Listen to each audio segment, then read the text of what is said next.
Ya, shalom. Kita berikan tepuk tangan sekali lagi buat Tuhan. Saya mau diberkati melalui pujian penyembahan kita pada hari ini. Sebelumnya saya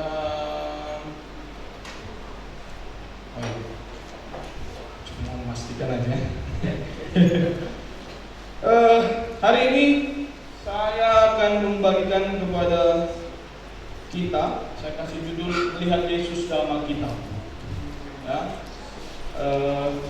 saya percaya kalau kita bisa nanti sama-sama belajar dari firman Tuhan yang akan kita dengar pada pagi hari ini, kita akan bisa melihat Tuhan Yesus di kitab bagaimanapun yang kita baca. Dan saya yakin dan percaya kita akan mengalami dampak yang luar biasa, terobosan-terobosan yang luar biasa ketika kita bisa melihat bersama Yesus dalam Alkitab itu. Kita buka langsung ayat selanjutnya adalah Roma pasal 15 ayat 4. Kita baca sama-sama 1, 2, 3. Ya. Sebab segala sesuatu yang ditulis dahulu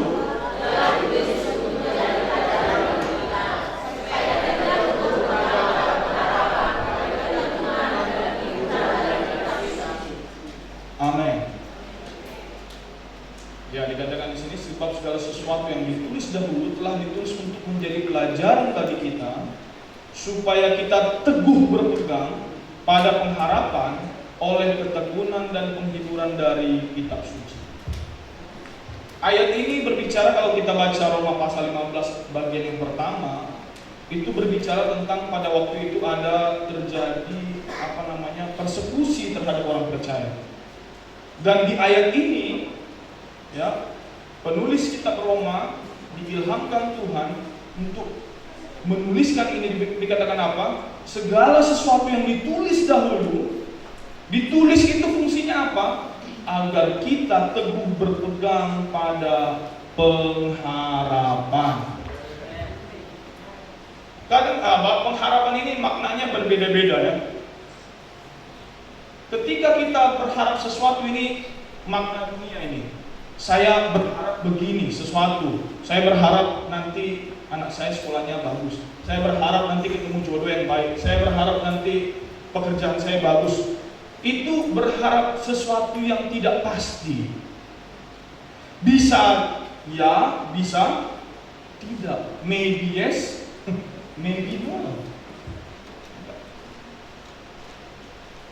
Tetapi di sini dicatat pengharapan ini bukan pengharapan yang seperti itu. Bahasa aslinya, ya, kata Pak Saud, Elpis ya Pak Saud, ya? Elpis, bukan Elvis, ya, Elpis, ELPIS. Artinya pengharapan yang pasti. Contoh hari ini, tiba-tiba, ya, Pak Denny mengatakan WhatsApp. Pak Denny Sinaga, kan? Saya sudah transfer, dikirim transfernya dari Amerika $10.000 hari Minggu. Nah, biasa hari Minggu kan dia prosesnya ada beberapa hari karena libur bank. Nah, hari ini Senin, Selasa sampai masuk uang itu ke rekening itu, Pak Denny punya pengharapan yang pasti karena dia sudah dikirim screenshotnya. Transfer sukses. Baru ada angka dolar 10,000 Belum pun uang itu datang, mungkin sudah ditraktirnya kita pagi hari ini. Kenapa? Karena dia tahu itu sudah pasti. Itu yang disebut di sini pengharapan Elpis ini, bukan semoga datang 10.000, itu berbeda.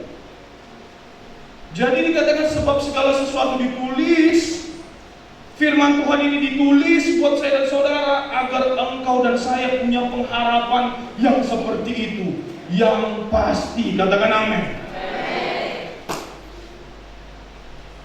Gara-gara kameranya baru saya jadi grogi. Kamera baru ya ini yang salah, nanti agak lebih cerah deh kayaknya. Saya udah pakai pemutih pun gelap, saya tetap hitam. Sekarang kayaknya saya hitam jadi putih. Jadi firman Tuhan ditulis agar kita punya kepastian.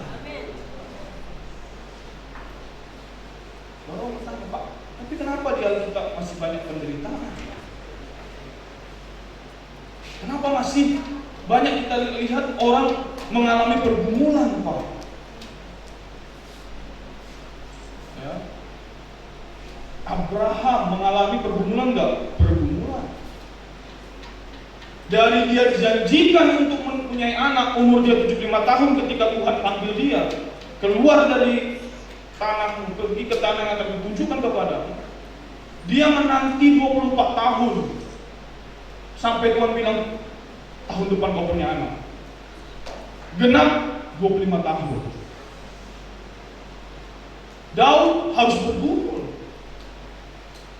Siapa lagi? Sebutkan satu persatu. Semua tokoh di Alkitab punya pergumulannya. Terus kenapa kita bilang kepastian, Pak? Jadi Bapak Ibu, makanya nanti kalau kita di surga kita cari Adam nanti. Segala sesuatu yang terjadi ini salah si Adam. Maka nanti ada anak yang baru lahir dan kasih nama anakmu Adam. Nanti salah cari orang di surga. Nanti apa Adam ya? Nanti bisa kena. Karena Adam, ya, karena dosa satu orang, maka kita semua kena. Oke? Karena si Adam, ibu-ibu melahirkan itu kesakitan. Kalau nggak ibu-ibu mungkin udah lahir. Yang ibu-ibu yang sudah melahirkan tahu itu. Bagaimana berjuang di pada Allah, harus pegang tangan suami kan. Telepon depan pendeta, doakan biar lancar. Harus makan apa berkatu lah, apalah semua kan, biar apalagi itu semualah untuk membuat lebih lancar. Harus di kolam renang, bayinya lahir udah berenang langsung. Itu karena Adam jatuh dalam dosa. Kenapa bapak-bapak sekarang harus kerja banting tulang? Nang boru semua kita banting. Karena Adam. Kata kau harus berkeringat. Bapak saya kerja di AC ya, banting tulang juga itu, walaupun mungkin nggak berkeringat. Karena Adam, sapi mengembuh, kucing mengeong, anjing menggonggong. Kalau nggak mungkin kita masih hari ini bisa ngobrol sama hewan.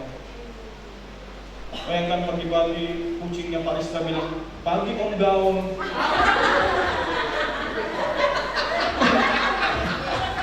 Sukses ya dagangannya, woy. Kalau sempat Adam nggak jatuh dalam dosa, kita masih bisa ngobrol sama hewan.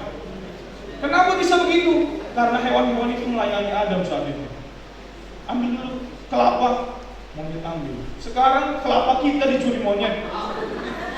Saya pergi ke Bali saat itu sama istri, pergi ke satu tempat banyak monyetnya. Jadi waktu kami jalan, topi istri saya dicuri. Sup gitu. Baru saya bilang, makanya hati-hati. Suami kan selalu merasa lebih benar. Tiba-tiba habis itu berfoto kami, kacamata saya dicuri. Untung gak dibilang, makanya bisa berantem kan di situ. Monyet pun jadi lawan kita. Gara-gara si Adam. Ya kan? Makanya saya nggak bisa bayangkan. Makanya ada itu namanya yang si Abi bukan sampai kemarin ada contoh si Bileam. Dia kan naik keledai itu. Jadi bukan Tuhan ngomong lewat keledai loh. Jadi di kisahnya itu keledainya Tuhan bikin dia bisa ngomong lagi, mengembalikan kondisinya seperti dulu. Tiba-tiba keledainya ngomong, kenapa kau pukul aku terus, katanya. Bukan Tuhan yang ngomong. Tuhan gak dipukul sama si Bileam. Yang ngomong itu keledainya. Makanya hari ini bayangkan ya, anjing kita ngomong makan ini terus, ganti dong sekali-sekali menunya. Gara-gara Adam kita mengalami ini semua. Tapi ada pengharapan. Nah ini dia. Ya, dikatakan di sini dituliskan supaya kita teguh berpegang pada pengharapan oleh ketekunan dan penghiburan dari kitab suci. Tuhan memberkati Adam. Oke? Tuhan memberkati Abraham. Apakah mereka punya masalah? Punya. Tuhan bilang, aku akan memberkati engkau akan jadi bangsa yang besar, engkau akan diberkati sungguh luar biasa. Kelaparan ke Abraham, ada masa kelaparan. Anaknya Ishak, apakah ada masa kelaparan? Ada. Tetapi kabar baiknya kalau kita baca firman Tuhan, di tengah masa-masa kelaparan itu, Tuhan memberkati keluarga ini berlimpah-limpah. Hari ini, jika kita ini melihat firman Tuhan, ketika kita membaca firman Tuhan, melihat garis benang merah Yesus, perbuatan Yesus yang sempurna di kayu salib itu, maka kita bisa juga mengalami, walaupun mungkin hari ini kita bergumul sungguh berat. Mungkin kita cerita sama tetangga kita nggak paham. Kita cerita sama Pak Pendeta pun tidak paham. Pak Pendeta saya bilang cuman, Tuhan pasti tolong, didoain aja. Ketika semua tak paham, ketika semua tak bisa tolong, ketahuilah ada Tuhan yang setia. Amin. Di tengah pergumulan ada pengharapan yang pasti. Bagaimana itu diteguhkan? Ketika engkau membaca firman Tuhan. Itu pendahuluannya. Selanjutnya, maka apa? Ketika kita membaca firman Tuhan, saya tulis di sini, maka kita berakar di dalam pengharapan. Siapa pengharapan kita? Yesus. Dikatakan dia adalah pengharapan atas kemuliaan kita. Ya. Jadi apapun itu, saya sebutkan minggu lalu, jawabannya adalah Yesus. Selanjutnya ayat yang kedua dan yang terakhir yang kita baca, yang saya tampilkan hari ini, tapi yang kita baca mungkin lebih dari ini ya. Kita baca sama-sama, 1, 2, 3 ya.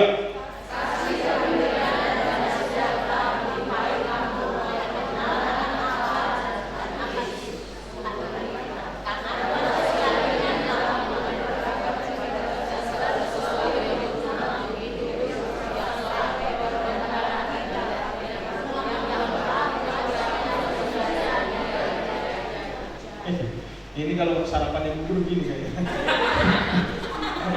Atau belum sarapan. Bacanya. Makanya sarapannya pizza Pak, kata orang ini.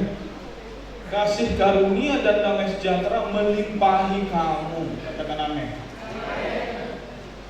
Kasih karunia dan damai sejahtera melampaui saya dan saudara.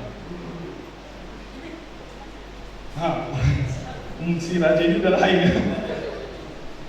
Oleh pengenalan akan Allah dan akan Yesus. Bagaimana kita bisa dipenuhi dengan kasih karunia dan damai sejahtera ketika kita mengalami pengenalan akan Yesus.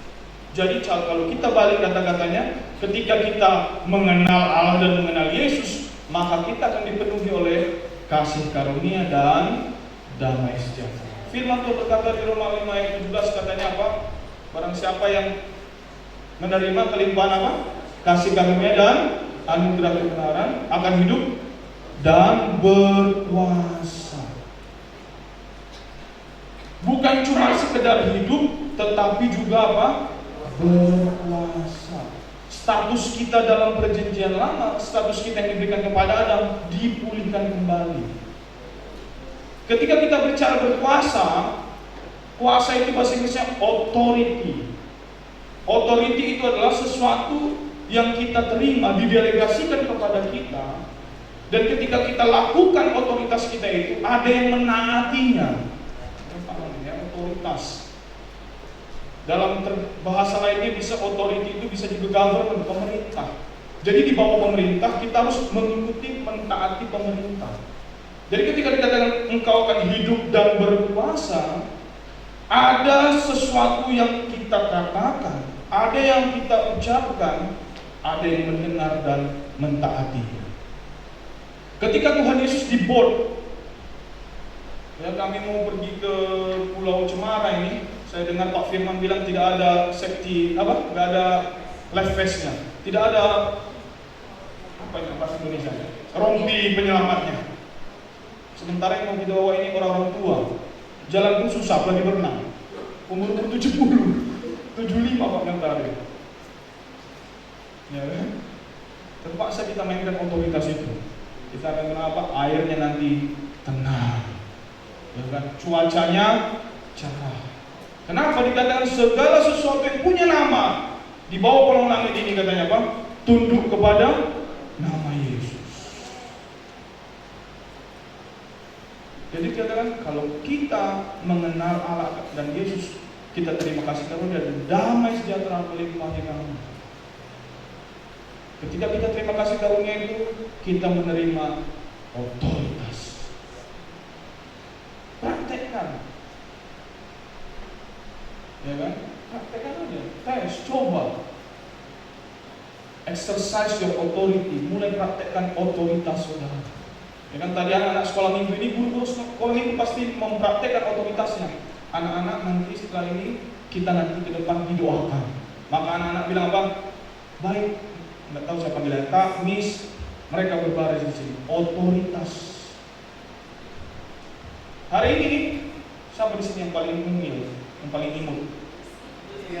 Oh, Kristen udah amit-amit ya.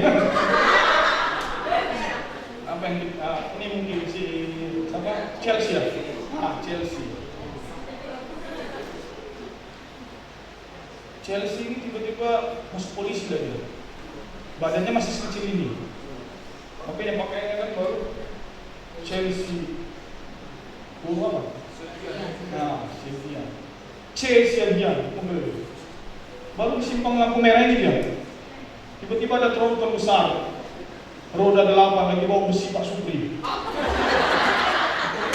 Lagi ada pesanan. Dia melebihi batas berat untuk di jalan itu.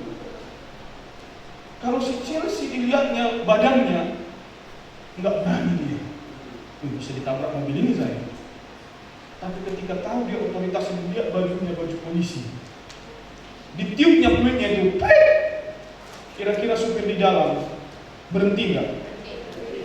Setahu saya berhenti, apalagi daerah sini, nggak tahu di daerah Batu Haji ya. Tapi kalau di sini kena semprit berhenti.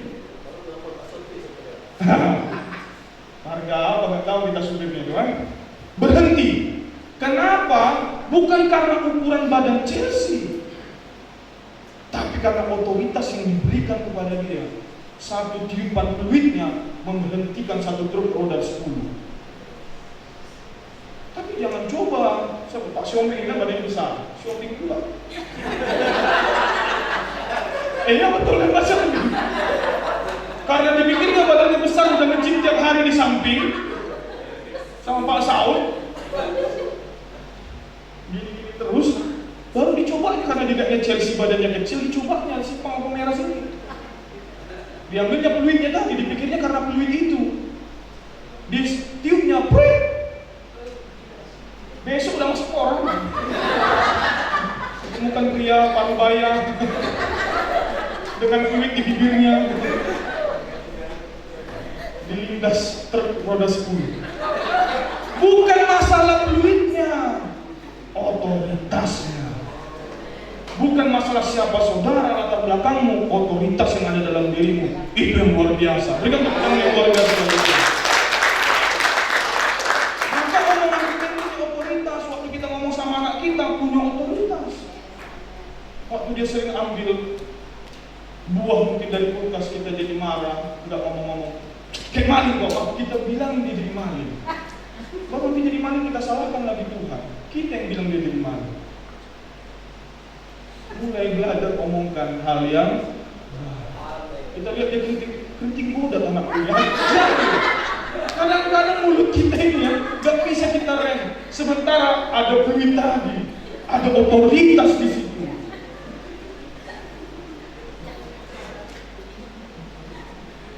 Bilanglah yang bagus-bagus ya kan. Ada otoritas, sudah dikasih, didelegasikan itu kepada saudara. Ketika engkau menerima Tuhan sebagai Tuhan dan Juru Selamat pribadi, engkau punya kuasa itu.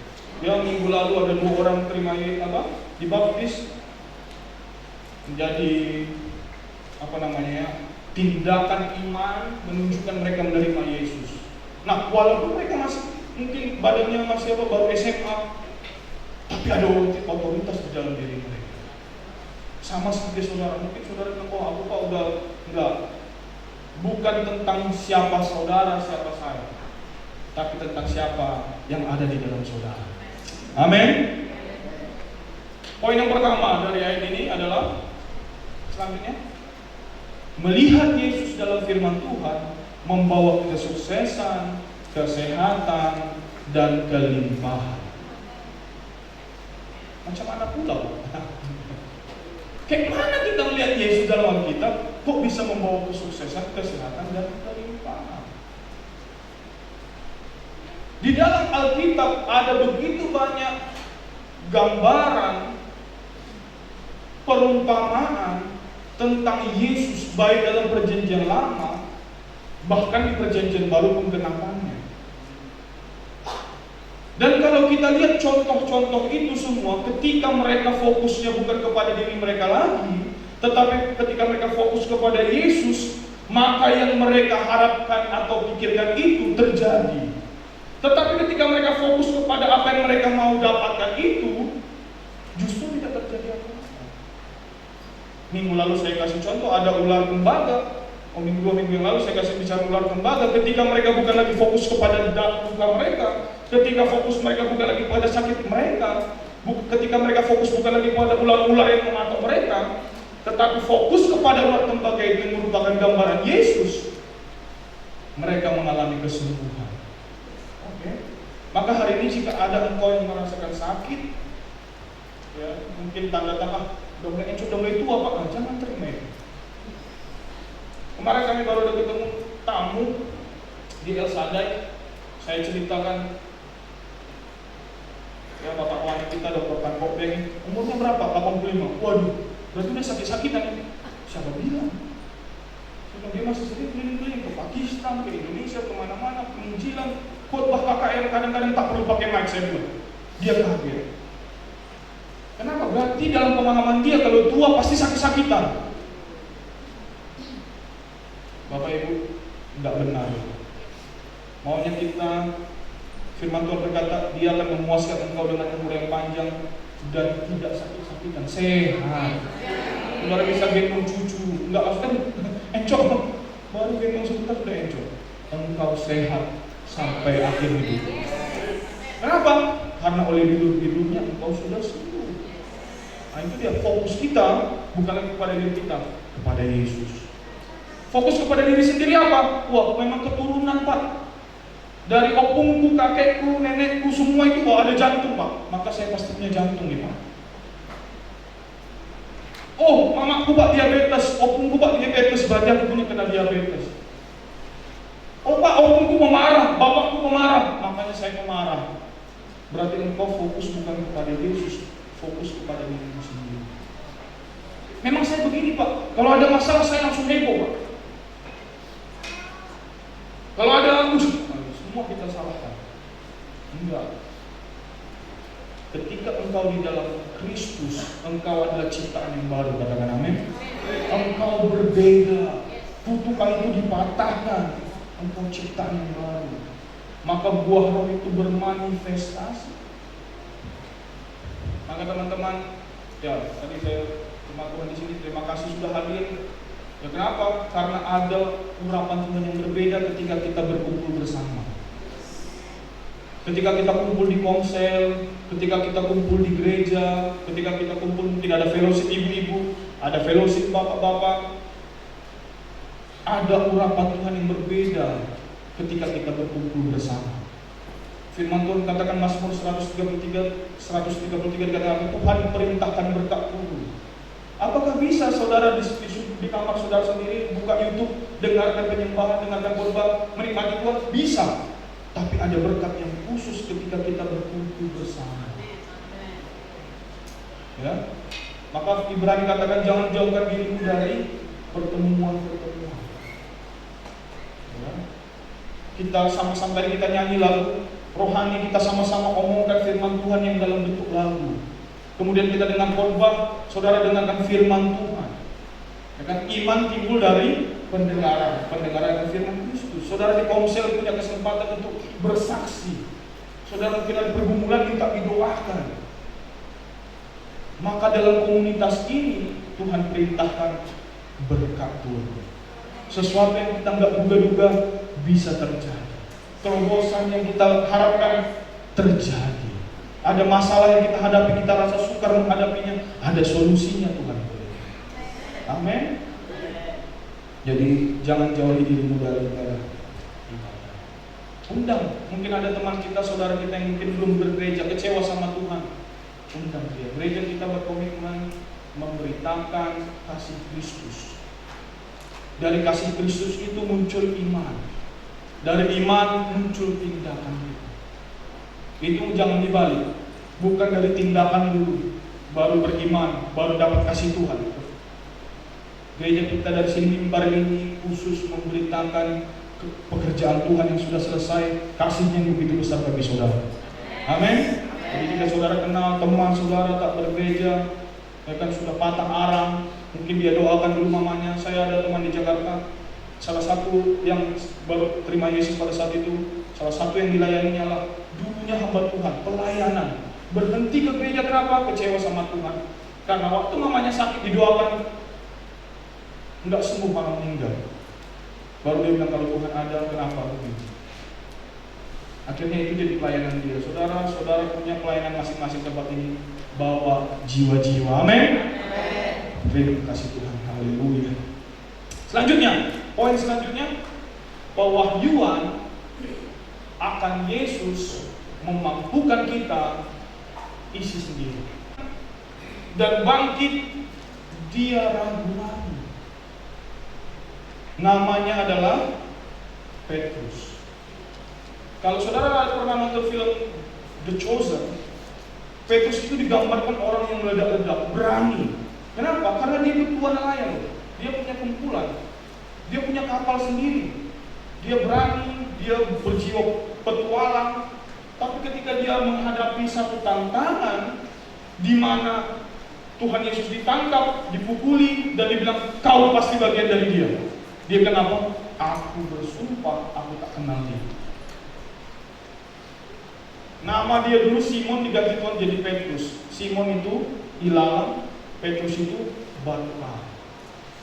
Sampai pewahyuan akan Yesus kuat dalam diri dia masih seperti ilalang, walaupun namanya batu karang. Saudara, bagaimanapun ceritanya, kita sudah diganti nama kita. Dari dikutuk jadi diberkati, dari sakit jadi sehat, orang berdosa jadi orang yang kudus. Kalau kita belum temukan pewahyuan Yesus ini, maka kita masih tinggal di situ. Maka kita perlu membaca, merenungkan sampai pewahyuan itu muncul dalam diri kita, akan memampukan kita apa? Berdiri teguh di tengah-tengah badai. Salah satu cara iblis menghantam kita adalah saat kita menunggu. Tuhan Yesus ketika dia dibaptis, dibawa ke padang gurun, dia puasa 40 hari, 40 malam. Jangan ditiru.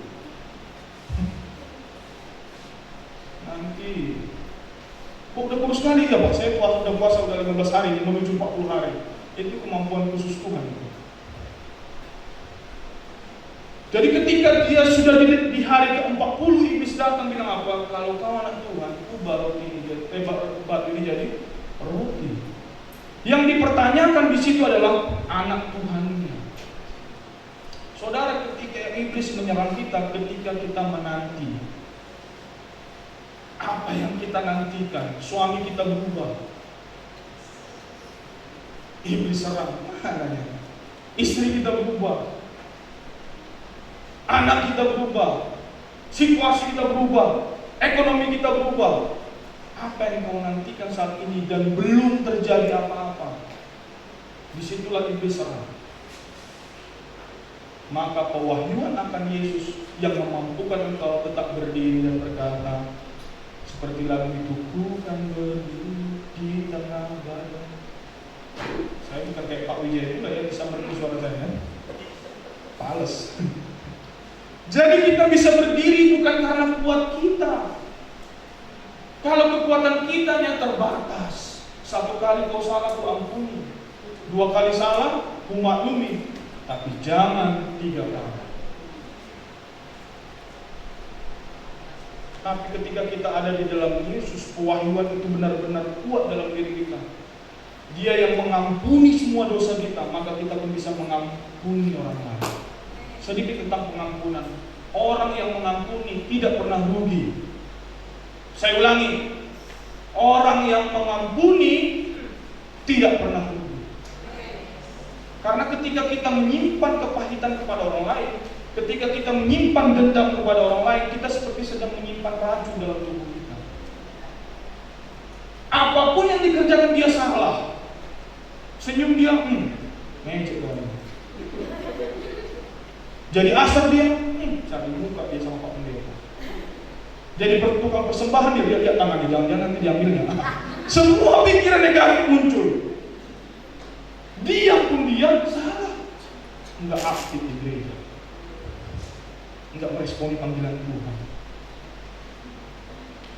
Semua salah.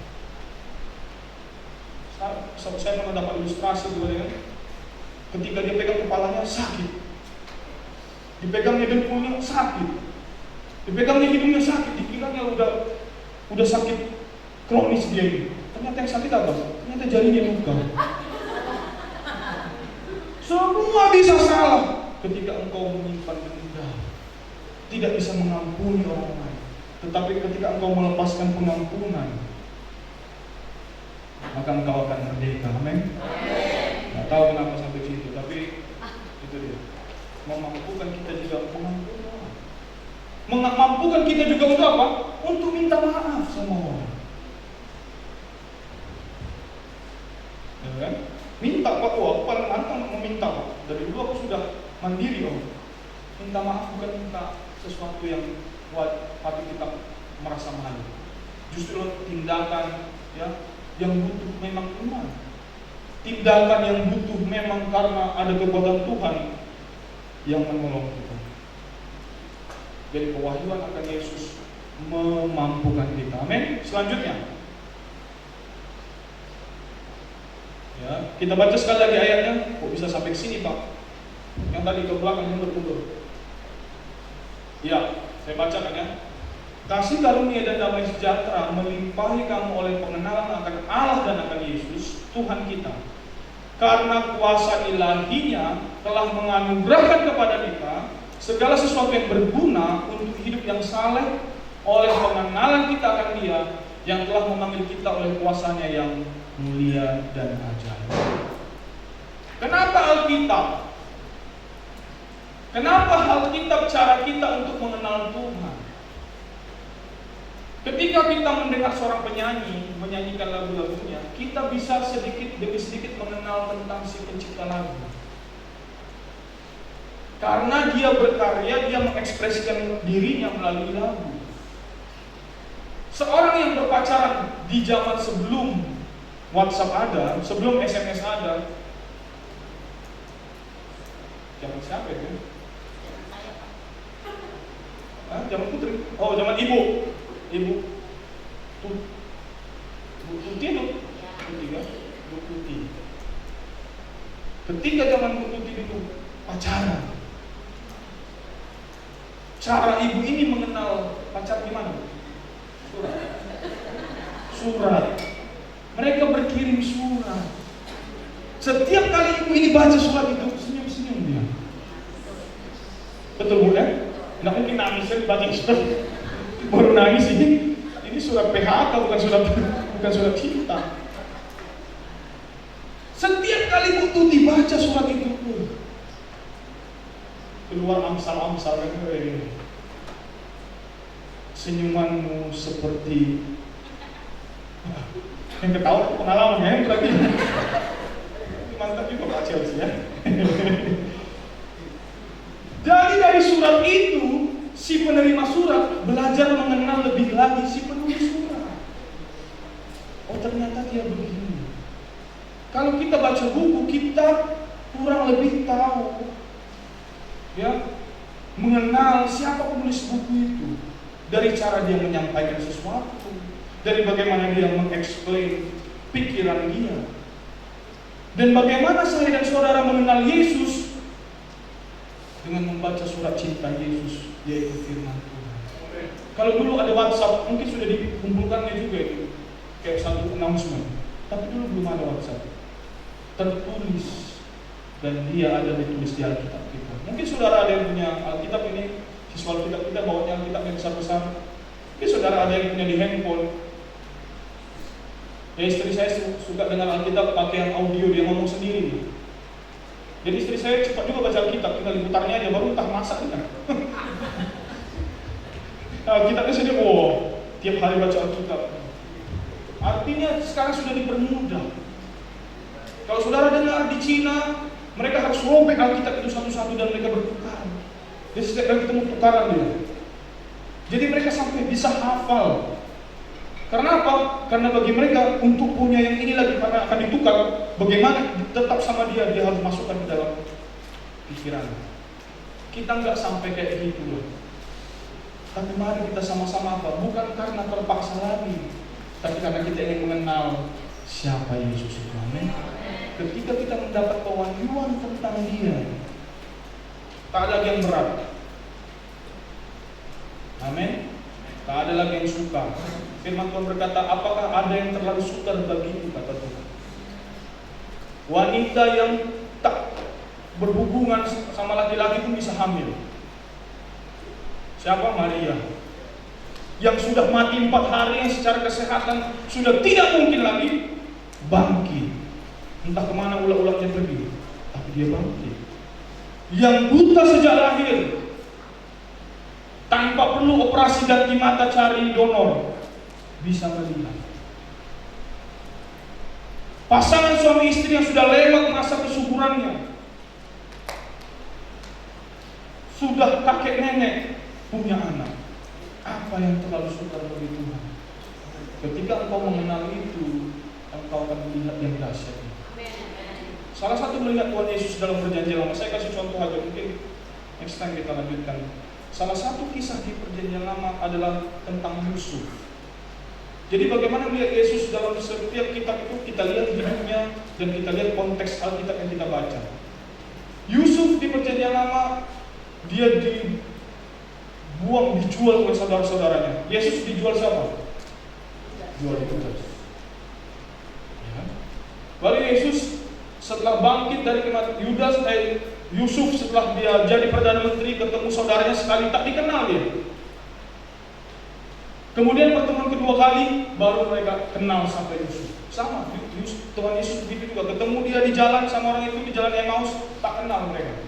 Tapi pertemuan yang kedua malam harinya baru mereka kenal. Berarti Yusuf, kita bisa mulai melihat, ternyata ada gambaran Yesus di sini. Jadi setiap kisah dalam perjanjian lama itu semua bicara menunjuk kepada satu orang, yaitu Yesus. Amin. Yang terakhir dari poin ayat yang kita baca barusan adalah terobosan terjadi ketika kita fokus kepada Yesus. Saya ada satu kisah ini, kisah pengalaman pribadi. Jadi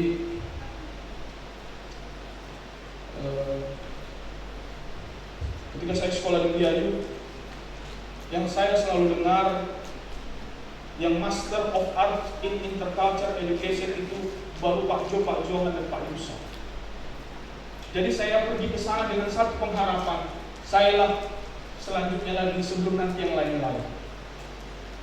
Keren kelihatannya, namanya pun panjang. Kadang-kadang kita pun salah ngomongnya. Master of Arts in Intercultural Education. Bahasa Indonesia apa Pak? Nggak tahu saya. Kemudian sebelum saya di wisuda, saya udah punya feeling. Ya kan, kita pun tahu nilai-nilai kita pun terbatas. Jadi saya dipanggil oleh Presiden of Biayu, Presiden, Chairman. Dia bilang begini, secara akademis tidak layak kau MIA. Karena syarat untuk MIA itu, jadi gelar MIA ini kalau di-convert ke Indonesia, dia dapat 2 gelar, Master Teologi dan Master Misiologi. Satu gelar jadi 2 gelar. Jadi cukup akreditasinya cukup bagus. Jadi ketika Dengar begitu saya udah tahu ini pasti saya nggak dapat. Dia bilang apa? Kamu dapat MIE aja, karena latar belakangmu pun STH. Harusnya untuk dapat MIE itu harus punya 2 gelar, STH dan satu lagi gelar sekuler.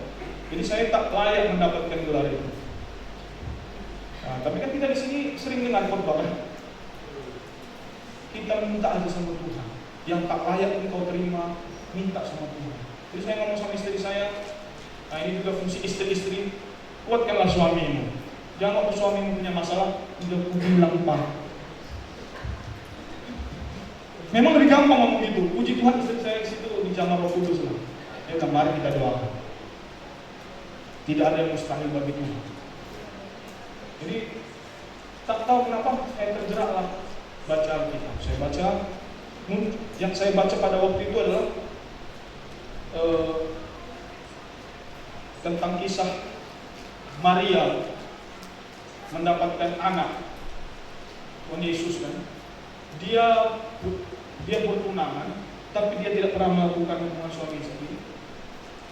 Tiba-tiba dibilang dia mengandung, dan Tuhan bilang, karena dia bilang bagaimana mungkin aku bisa punya anak? Tuhan bilang apa? Apakah ada yang terlalu suka dia? Jadi ketika saya terlalu itu, apa ada yang terlalu suka bagi Tuhan? Apa ada yang mustahil bagi Tuhan? Ketika saya fokusnya itu, saya ingat saya doakan itu cuma sekali, Tuhan aku terima MIE dalam nama Yesus. Tapi fokus saya pada saat itu mungkin Tuhan juga singkapkan akan betapa dahsyatnya dia. Jadi kadang-kadang bukan karena kita pengen juga loh, tapi ketika kita baca Tuhan singkapkan kita yang jadi pengen terus. Sama kayak kita mungkin makan BPK. Bukan BPK. Pak Johan suka kali makan apa itu? Ayam nabi dada. Setiap kali ke Batam Pak Johan pasti akan ayam nabi dada tanpa dipaksa. Sama kayak kita juga makan firman Tuhan ini, ketika kita makan ada Tuhan munculkan kesukaan. Amin. Waktu saya lagi menurut hebat kali Tuhan ini. Saya nggak fokus lagi sama masalah saya satu. Saya nggak dapat MIE. Saya udah lega. Saya udah plong. Saya udah oke lah Tuhan. Kayaknya inilah memang aku MIE. Selesai. Puji Tuhan juga bisa tetap melayani kok. Tapi ayat itu bergaung, bergema kencang di kepala saya. Apakah ada yang mustahil bagi Tuhan? Satu hari sebelum saya wisuda, bukan satu hari ini, hari wisudanya Senin, saya Jumat dipanggil lagi. Dia bilang begini, kau memang gak layak nganggur. Tapi, sesuatu yang negatif ditapikan berarti ada yang positif. Tapi kami melihat ada harapan dalam dirimu. Pengharapan tadi di dalam Tuhan kan. Kau sungguh-sungguhlah. Kasihlah saya nasihat 1 jam. Terakhir dia bilang apa? Kau kami kasih gelar MIE. Saya di situ udah mau melompat, tapi saya tahan. Pas saya keluar, saya melompat, saya telepon istri saya. Puji Tuhan saya MIE. Saya cek lagi buku wisuda, karena hari Senin kan sudah dicetak buku wisuda. Sudah MIE ternyata. Saya ditelepon Pak Yusak, Pak Anda pastikan ya, bisa berubah itu setiap saat. Aduh, makin mendekatkan ya. Hari wisuda saya cek lagi, nama saya tetap tidak berubah. MIE. Ada terobosan ketika kita mulai bisa mendapatkan pewahyuan tentang Tuhan dalam Alkitab. Amin. Di Alkitab ada satu tokoh namanya Abraham. Dia mendapatkan firman Tuhan, diperintahkan apa? Kasih anakmu itu. Oke? Ketika disuruh kasih anak yang ditunggu selama 25 tahun loh. Saudara bisa bayangkan saudara nabung 25 tahun untuk membeli sesuatu. Mungkin saudara beli apa? Beli rumah 5 lantai di daerah Nagoya sana, di mana daerah mana? Atau di daerah Jogja di sana. Saudara punya rumah 5 lantai, luasnya mungkin 2000 meter. Dan tiba-tiba Tuhan bilang, kasih itu sama Pak Rista.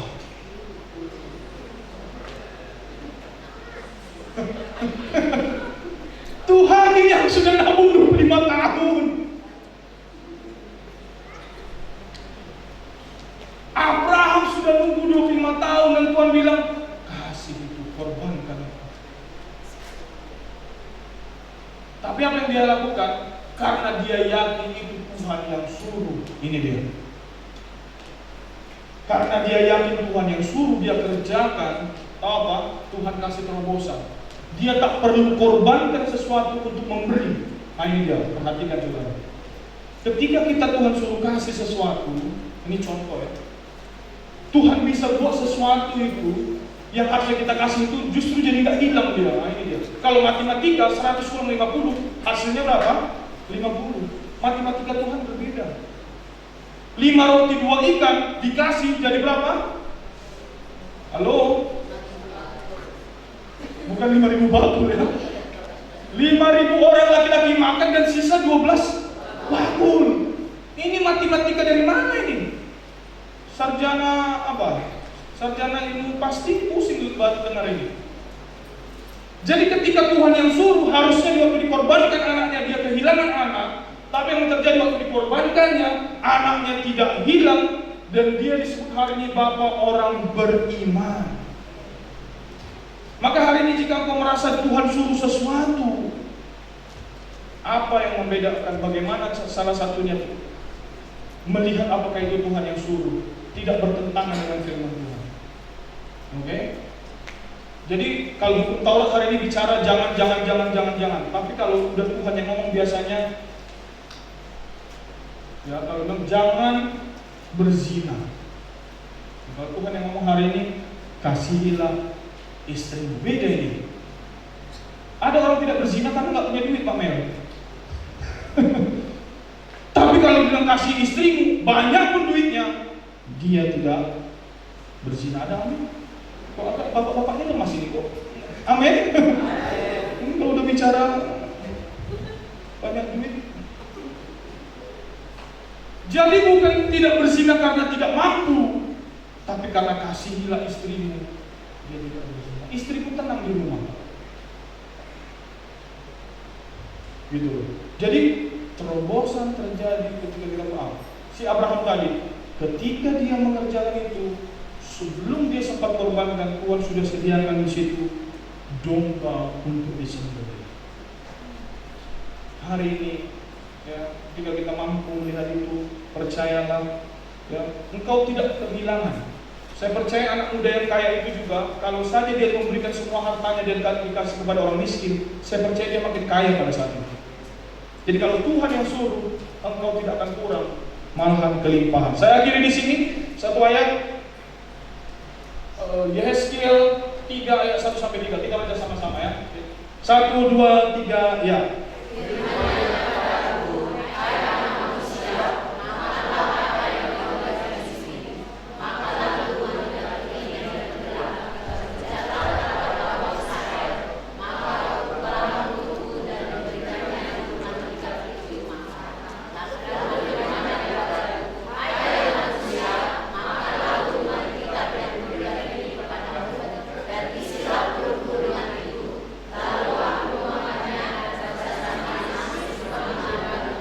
Amin. Manis seperti madu. Saya cuma garis bawahi 2. 1 dikatakan, hai anak manusia, makanlah gulungan kitab yang kuberikan ini kepadamu. Gulungan kitab itu bicara apa? Firman Tuhan. Makanlah firman Tuhan. Sama seperti ya, Tuhan bilang manusia itu bukan dari roti saja. Jadi ketika kita baca firman, kita sedang memberi makan roh kita. Ya, saya tahu kita semua punya pergumulan. Kalau kita di sini justru kesaksian ceritakan masalah, mungkin sampai tahun depan nggak selesai karena begitu banyak masalah yang kita ada. Saya tahu itu. Tapi kita bisa, kayak kita kerja, bagaimana kita bisa tetap bekerja ketika kita tetap makan? Ya kan, pagi kita sarapan, siang makan siang, malam makan malam, bahkan ada lagi jam 10 ngopi, jam 3 ngopi, ya kan, sama roti, sama kawan-kawannya pisang. Kenapa? Karena kita makan. Nah, roh kita dihantam dengan semua masalah itu. Bagaimana tetap kuat? Mari kita makan firman. Bukan masalah lamanya, bukan masalah banyaknya, tapi ada yang kau makan. Dan firman Tuhan berkata di sini, saya kutip, lalu aku memakannya dan rasanya, sama-sama kita baca apa? Manis seperti madu dalam mulutku. Ketika kita baca firman Tuhan, ada yang manis kita rasa. Mungkin pergumulanmu belum berubah, tapi kau rasa manis. Kau rasa ada damai sejahtera. Tadi dikatakan kasih karunia dan damai sejahtera. Banyak orang punya duit tapi tidak punya damai sejahtera. Banyak orang punya semua fasilitas yang diberikan tapi dia tidak punya damai sejahtera. Begitu banyak hal yang baik dalam hidup diberikan Tuhan tapi dia tidak rasa manis. Tapi ketika engkau makan firman Tuhan, maka engkau akan melihat hidupmu mulai manis. Ketika engkau lihat Yesus, dan ketika kita baca firman, mata kita pelan-pelan dialihkan kepada Yesus. Kita mulai lihat, bisa begini ya, ada Tuhan Yesus. Oh bisa begini ya, ternyata Tuhan Yesus sanggup. Oh bisa begini ya, ternyata ada jalan keluar ketika ada Yesus. Maka semua satu persatu Tuhan buat jadi manis tanpa kena diabetes. Kami kemarin baru ngopi 3 kali sama Bang Raja, ketua musik kita ini luar biasa. Saya diajak ngopi tiap hari. Langsung mereka bilang, Pak kalau kita ngopi terus kena diabetes. Baru 3 kali. Tapi kalau kita makan firman Tuhan, nggak tahu saya maksudnya biar nggak ngopi lagi maksudnya mereka. Langsung dia bicara kesehatan sama saya. Tapi kalau kita makan firman Tuhan tiap hari, manis pun dia tidak kena diabetes. Justru roh kita makin kuat, makin luar biasa. Kita lihat istri kita muncul kasih sayang. Ini lihat istri kok aku emosi Pak. Ini perlu baca firman Tuhan. Lihat suami, aduh rasa bangga itu muncul. Lihat anak, ada pengharapan yang luar biasa. Lihat pergumulan, ada jalan keluar. Menjadi manis. Amin. Jadi ketika kita baca firman Tuhan itu, kita menghadirkan Yesus dalam hidup kita. Dia yang sanggup mengubah air menjadi anggur. Amin. Berikan tepuk tangan yang luar biasa bagi Tuhan. Mari kita berdoa. Saya maju ke depan. Terima kasih Bapak yang baik. Kami tahu Tuhan bahkan untuk menikmati Engkau itu adalah bujukan Tuhan. Biarlah Tuhan firman-Mu yang manis itu, firman-Mu yang meneguhkan, mencurahkan kasih karunia dan damai sejahtera itu Tuhan, yang membawa kami semakin lagi mau, semakin lagi lapar akan firman Tuhan. Biarlah Tuhan firman-Mu ini yang menarik mata kami tertuju kepada Engkau. Bukan lagi sakit penyakit kami yang menjadi fokus hidup kami, bukan lagi pergumulan kami yang menjadi fokus hidup kami, bukan lagi ekonomi yang menjadi fokus hidup kami, tetapi Tuhan Yesus saja. Dan kami akan melihat ada terobosan demi terobosan. Kami akan melihat ada mujizat demi mujizat. Keluarga kami dipulihkan. Hidup kami mulai dibuat Tuhan teratur. Anak-anak kami bertumbuh dalam keteraturan. Hormat kepada orang tua. Itu semua buah dari pengenalan kami akan Kristus. Terima kasih Bapak. Seperti lagu yang kami tadi nyanyikan Tuhan, cara-Mu mengasihi kami luar biasa. Begitu kami kadang-kadang keras hati, keras kepala, tapi cara-Mu Tuhan mengasihi kami sungguh luar biasa. Itu yang membuat kami semakin hari semakin jatuh cinta kepada Tuhan. Terima kasih Bapak. Terima kasih Tuhan. Kita nyanyi lagu tadi remehnya.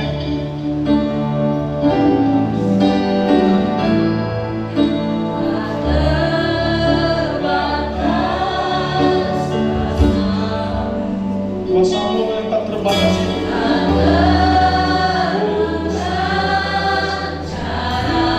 Cara-Mu yang melebihi daripada akal kami, pikiran kami. Kau yang mengandalkan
memunculkan kerinduan, yang memunculkan lapar akan firman Tuhan. Biarkanlah kami semua di tempat ini Tuhan mencicipi manisnya firman Tuhan, mencicipi Yesus dalam firman Tuhan. Kami semakin melihat pewahyuan akan Yesus yang luar biasa ini. Kami tanpa sadar diubahkan semakin serupa seperti Yesus. Kami yang dulunya pemarah, tanpa kami sadari kami menjadi lemah lembut. Kami yang tadinya dulu sombong, tanpa sadar diubahkan menjadi orang yang rendah hati. Itu karena pewahyuan akan Tuhan saja. Terima kasih Bapa, mampukan kami semua Tuhan. Pakai pengerja di tempat ini, setiap ketua-ketua komsel, setiap anak-anak di tempat yang melayani Tuhan, untuk menjadi alatmu juga Bapa, untuk menjamah setiap kehidupan orang-orang di tempat ini Tuhan, yang Kau percayakan di gereja ini Bapa, semakin bertumbuh, semakin dahsyat luar biasa di dalam Tuhan. Terima kasih Bapa, kami bukan hanya menjadi pendengar kesaksian orang, tapi dalam diri kami pun muncul kesaksian yang dahsyat akan pekerjaan Tuhan yang luar biasa. Terima kasih Bapa, biarlah dari hati kami sendiri kami bisa berkata, tak terbatas, tak tersela di jalan-jalan. Terima kasih Bapa yang baik. Kami bersyukur Bapa. Kami mau katakan sekali lagi,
keterbatasanmu bisa menjadi kelimpahan.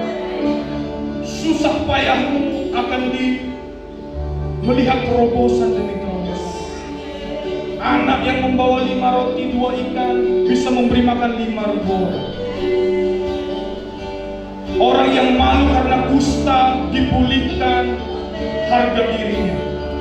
Orang yang buta tidak bisa melihat indahnya ciptaan Tuhan, melihat ketika ada Tuhan yang diandalkan.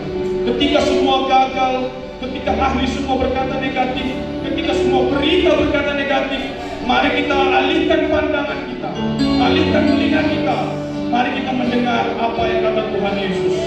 Hari ini, tahun pembebasan. Terimalah pembebasan dari Tuhan. Tahun ini tahun kebebasan. Bebaslah daripada kebiasaan burukmu. Hari ini kebebasan dalam finansial. Terima kebebasan itu. Tuhan kita adalah Tuhan yang setia. Caranya yang tak terbuka.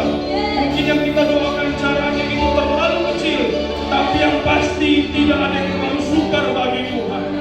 Terima itu, terima di dalam nama Yesus. Engkau bebas, engkau sehat, engkau kuat di dalam Tuhan.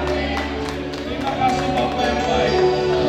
Aku berdoa hari ini Tuhan, firman-Mu ini menguatkan kami semua, meneguhkan kami.